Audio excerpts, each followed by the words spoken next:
People talk about the Jordan 11 Gamma like it was just another clean colorway. It wasn't. The Gamma 11 was the Jordan brand testing how much power the name still had. Without nostalgia, without Michael Jordan, and without history. And the scary part, it worked. Okay, what made the Gamma 11 different? Let's just be clear about something. The Jordan 11 is sacred. Not Concords, not Breads, Space Jams. Those shoes are untouchable because they're tied to moments, championship, final runs, legacy. The Gamma 11 though, had none of that. No court story, no MJ footage, no emotional safety net. Jordan Brand stripped the 11s down to its silhouette and repetition and asked one question. If we drop this with no history, will they still buy it? That's what the Gamma was. Now the design was quite on purpose. People say the Gamma 11s is clean. That undersells it though. This shoe was initially neutral. Black mesh, upper, black patent leather, black outsole. Small hits of Gamma blue. No white midsole, the pop. No red to grab attention. This wasn't designed for the court. It was designed for fits. A nighttime shoe, all black outfit shoe. The kind of shoe that doesn't scream but still gets noticed.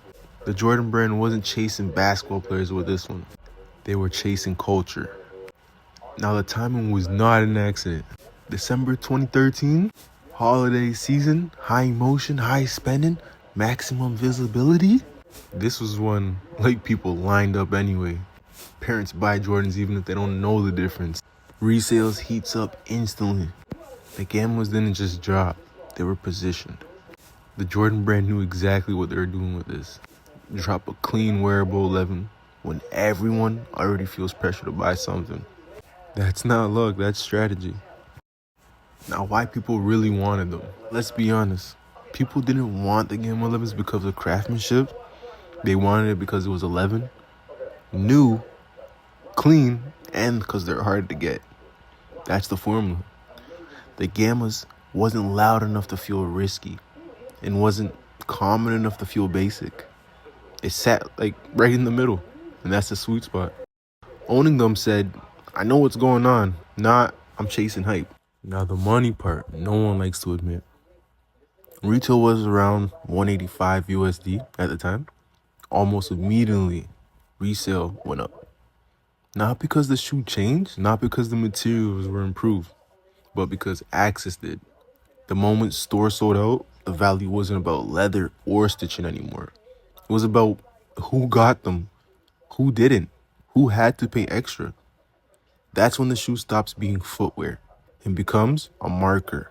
What the Gamma 11 proved to Jordan Brand. This is the most important part.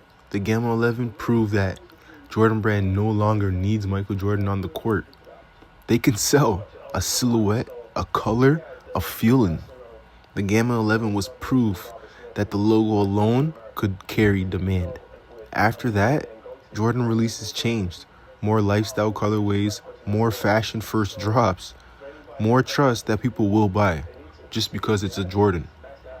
Gamma wasn't a classic, it was a green light. Why people still talk about it? People remember the Gamma 11 because it was felt like a moment, not historic, but current.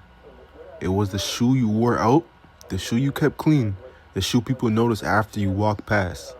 It didn't age like nostalgia. It aged like a memory. The Gamma 11 wasn't legendary, and that's exactly why it mattered. It proved the brand didn't need history anymore, just timing and belief. And once a brand reaches that point, the shoe stops being the product. You are.